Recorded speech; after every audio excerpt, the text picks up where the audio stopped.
Καλημέρα κύριε Γεροντίδη, καλή εβδομάδα. Καλή σας μέρα και σας ευχαριστούμε πάρα πολύ για την παρέμβασή σας και την κάλυψη του θέματος. Εμείς, γιατί υπάρχει και εντοπιότητα και οι Γεροντίδη είμαστε και λάκωνες. Ναι. Τον καλωσορίσαμε, καταλάβατε. Ευχαριστώ.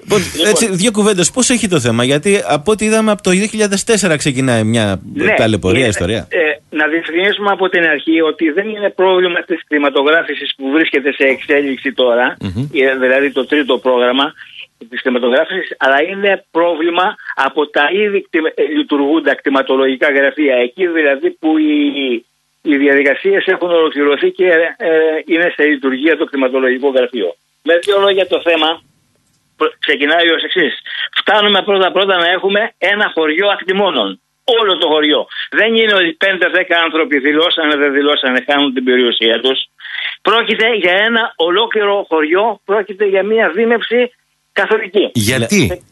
Γιατί γίνεται η δίμευση αυτή? Γιατί γίνεται ακριβώς γι' αυτό. Ξεκινάει το πράγμα από την ίδρυση του ελληνικού κράτους.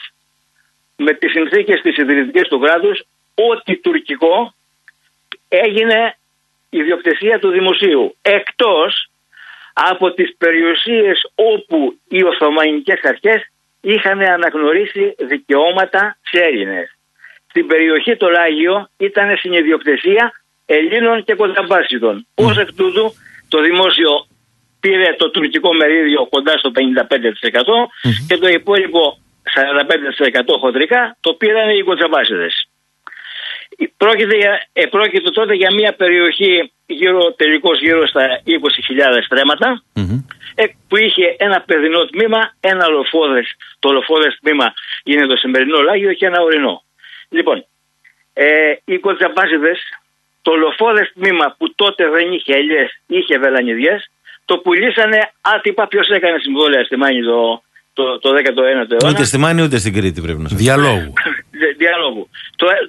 Το μεταβίβασε στους σημερινούς στους προγόνους των σημερινών κατοίκων, το λοφόδες τμήμα. Το παιδινό τμήμα που είχε αξία το μοιράσανε αργότερα με το δημόσιο και οι κοτσαμπάσιδες το 1936. Και ό,τι πήρε ως μερίδιο το δημόσιο και του έδωσε δωρεάν στους εκτήμονες. Παρέμεινε όμως το θέμα του Λαγίου, το λοφόδες τμήμα, για το οποίο δεν υπάρχουν συμβόλαια. Φτάνουμε λοιπόν στην κτηματογράφηση το 2000. Ναι. Έρχεται λοιπόν τώρα η κτηματική υπηρεσία Λακωνίας από ευθυνοφοβία, σου λέει εγώ για το λοφόδες τμήμα δεν έχω συμβόλαια, άρα για να καλυφθώ ας το δηλώσω ότι είναι του δημοσίου. Δεν ξέρω αν γίνουμε σε αυτή. Ναι, μια χαρά. Δηλαδή, να σας το πω και εγώ λίγο διαφορετικά. Είναι ακριβώς το επιχείρημα που χρησιμοποιούν οι Αλβανοί για να πάρουν τις περιουσίες των Ελλήνων στη Χιμάρα, σε αυτό που λένε Αλβανική Ριβιέρα και άλλα τέτοια. Είναι ακριβώς το ίδιο επιχείρημα. Δηλαδή, έχετε χαρτιά. Δεν έχετε, άρα είναι δικό μας. Ναι. Λοιπόν, συνεπώς το θέμα λοιπόν αρχίζει και δημιουργείται πρώτον. Προκαλείται από την ευθυνοφοβία του δημοσίου που έρχεται και κάνει δήλωση ιδιοκτησίας, ενώ ξέρει ότι δεν υπάρχει κανένα θέμα. Κύριε Γεροντίδη, για να το κλείσουμε έτσι όπως πρέπει να το κλείσουμε. Άκρη βγαίνει. Εάν δεν καταργηθεί το τεκμήριο κυριότητας του δημοσίου, δεν θα λυθεί το θέμα. Επιτρέψτε μου να πω το εξής. Μέσα σε αυτή την περιοχή υπάρχει ένα εργοστάσιο που κάνει ελαιοποίηση και τυποποίηση ελαιολάδου. Τους τίτλους ιδιοκτησίας, όταν το αγόρασε ο επιχειρηματίας, τους έλεγξα εγώ.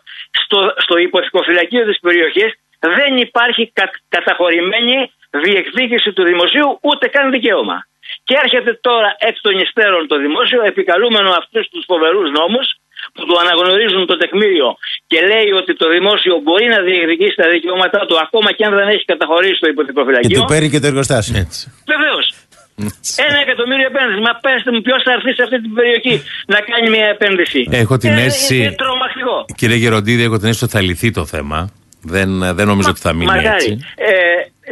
Να πω την αλήθεια, με την προηγούμενη κυβέρνηση φτάσαμε ένα βήμα πριν από τη λύση. Δεν λύθηκε όμως από την απροθυμία του κτηματολογίου, της διευθύνουσας και της νομικής συμβούλου, που δεν θέλανε αυτό που η επανεξέταση του θέματος είχε μια πρόσθετη διαδικασία και δεν θέλανε να δουλέψουν. Γι' αυτό ακριβώς το λέω. Ας ελπίσουμε, φωτίζοντας το θέμα, ότι κάποια άκρη θα βγει. Να ευχαριστούμε πάρα πολύ τον κύριο Γεροντίδη. Εγώ σας ευχαριστώ για την κάλυψη του θέματος και εκ μέρους των κατοίκων. Να είστε καλά. Ευχαριστώ πάρα πολύ. Καλή σας μέρα.